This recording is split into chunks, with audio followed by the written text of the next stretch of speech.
جی سچ بتانا. ہاں جی. پہلے ایسے کرو, جو بولوں گی سچ بولوں گی, سچ کے سوا کچھ نہیں بولوں گی. تم ختیجہ کو کیا کراؤ گی؟ تم نے سوچ کے رکھا ہوگا, جھوٹ نہ بولنا ہے. میں اس کا جواب بتاؤں؟ جی وقت کے مطابق. ہاں میں یہی کہہ رہی ہوں. حلیمہ مت جھوٹ بولو. نہیں جو خدیجہ کہے. پاکستان کی بات آپ نے پوچھی نا, تو پاکستان میں چونکہ اس کے علاوہ کوئی تعلیمی نظام ہو سکتا ہے دنیا میں او لیول سے بہت اچھے نظام موجود ہوں, لیکن پاکستان میں نہیں ہے نا, تو ریلیٹیولی بات کی وہاں جاتی تک ہے. پہنچنے میں 15 سال رہتے ہیں, جب تک وہ وہاں پہنچے گی ہو سکتا ہے میں جانتا ہوں تمہیں ٹاپ نوچ چیز چاہیے اپنی بیٹی کے لیے. تو ظاہر ہے کیوں نہیں ہے کہ میرا ابھی تو بچہ ہے, کیوں نہیں میں چاہوں گی. فاؤنڈر کی بات کریں, فاؤنڈر ہمارے کس یونیورسٹی سے پڑھے تھے؟ ڈو یو نو دس؟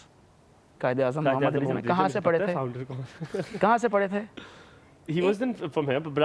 باہر سے اعلیٰ تعلیم وہاں سے لی نا. تو یہ ایک ہر کنٹری کا, صرف ایسا نہیں ہے کہ پاکستانی باہر جا کے پڑھتے ہیں, یورپینز بھی دوسری کنٹریز میں جا کے پڑھتے ہیں تاکہ ان کو ڈفرینٹ ٹرینڈز محسوس ہوں. سوری, اب I have to cut you off. Halima کچھ پوچھ رہی تھی آپ سے. ہاں میں یہ پوچھنا چاہ رہی تھی کہ ہر چیز کے کچھ ایڈوانٹیجز ہوتے ہیں, کچھ ڈس ایڈوانٹیجز ہوتے ہیں. ہم مستقل ایڈوانٹیجز کے حوالے سے بات کر رہے ہیں, بڑی اچھی چیز ہے, لیکن کچھ ایسی بھی چیزیں ہوں گی جو شاید ہمیں ابھی نہ پتہ لگ رہی ہوں. ایز اے پیرنٹ جو اس وقت ہمیں لوگ دیکھ رہے ہیں, ان کو ہم کیا بتانا چاہ رہے ہیں کہ اس کے اتنے ایڈوانٹیجز ہیں, تو یہ چیز جو ہے اس کے بارے میں آپ ابھی سے تھوڑا سا اپنے آپ کو بنا لیں. ایک تو ظاہر ہے پیسے کے حوالے سے ہم نے کہہ دیا, اس کے علاوہ بھی کوئی ایسی چیز ہے جس کے بارے میں ہمیں پیرنٹس کو بتانے کی ضرورت ہے کہ جو بھی بچہ آپ کا کیمبرج میں جائے گا اس کو ان حالات سے گزرنا پڑے گا, تو آپ اپنے آپ کو سمجھا لیں کہ یہ جب ہوگا تو آپ اس کو اس طرح سے ٹیکل کریں گے.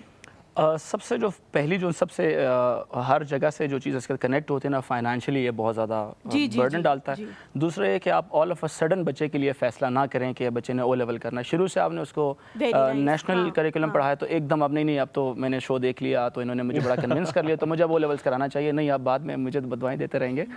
اس کے لیے چونکہ ہمارا جو ایون اردو کا بھی پیپر ہوتا ہے اس میں بھی کافی انگریزی آ جائے, اسلامیات بھی انگریزی میں ہوتی ہے, آپ کی جو پاکستان اسٹڈیز وہ بھی انگریزی میں ہوتی ہے, تو ہر سبجیکٹ آلموسٹ انگلش میں ہوتا ہے. تو بچے کا ایٹ لیسٹ جو بیسک انگلش کا ہے نا اسٹرکچر, بڑی اسٹرانگ ہونا چاہیے, بہت نہیں لیکن at least matric F S C کے جو ایوریج بچہ ہوتا ہے اس سے بہت اچھی ہی ہونی چاہیے.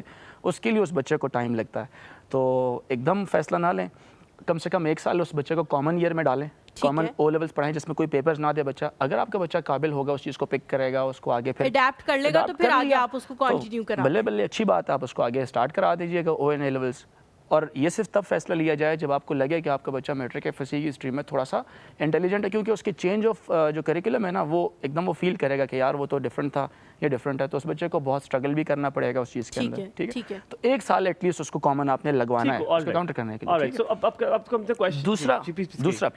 دوسرا یہ ہے کہ ایک اچھے ادارے کا انتخاب, اچھے شخص کا انتخاب. یہاں پہ جیسے میں ہوں نا, میٹرک ایف ایس سی میں کامن یہ ہوتا ہے کہ ایک ٹیچر کافی سبجیکٹس پڑھا رہا ہوتا ہے. او لیولز میں ایسے نہیں ہوتا.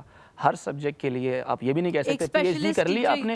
خدیجہ مثال کے طور پہ بڑی ہوتی ہے, آپ اس کو پڑھانا چاہتے ہیں, تو حلیمہ مثال کے طور پہ پی ایچ ڈی کر کے بیٹھ چکی ہیں, تو اب حلیمہ کہے گی میں نے تو فزکس میں پی ایچ ڈی کی ہے, میں اپنی بیٹی کو فزکس ہی پڑھاؤں گی. یہ لازمی نہیں ہے. بہت سے ایسے لوگ ہیں جو اکیڈیمکلی اتنے کوالیفائڈ نہیں ہیں لیکن انہوں نے او لیولز کرنے کے بعد پڑھانا شروع کیا, وہ پی ایچ ڈی سے زیادہ اچھا پڑھا رہے ہیں کیونکہ اس کو او لیول کے بارے میں نالج ہے. اس لیے رائٹ پرسن ہر سبجیکٹ کے لیے, جیسے میں نے کہا نا میں کمپیوٹر سائنس میتھس پڑھاتا ہوں, فزکس کیمسٹری بھی میرے پاس بچے آتے ہیں, تو میں پاکستان اسٹڈی نہیں پڑھا سکتا. ہر سبجیکٹ کے لیے ایک ٹاپ ٹیچر ہوتا ہے. اب بچے اس سبجیکٹ کو پڑھنے کے لیے بہت سے ڈفرینٹ جگہوں میں جاتے ہیں, تو آپ نے انتخاب کرنا بہت مشکل ہوتا ہے پیرنٹس کے لیے کہ کون سی ایسی جگہ ہے جہاں پہ سارے سبجیکٹس کے اچھے ٹیچرز اویلیبل ہیں. ٹھیک ہے, یہ سب سے امپورٹنٹ بات ہے. ادروائز پاکستان اسٹڈی پڑھانے والا بچہ ٹیچر جو ہے اسلام آباد میں بیٹھا ہوا ہے, کمپیوٹر والا بچہ ٹیچر جو ہے نا وہ پنڈی میں بیٹھا ہوا ہے, میتھس والا کہیں اور بیٹھا ہوا ہے, تو آپ بچے کو کیا سارا دن اس کو ٹریول کرواتے رہیں گے؟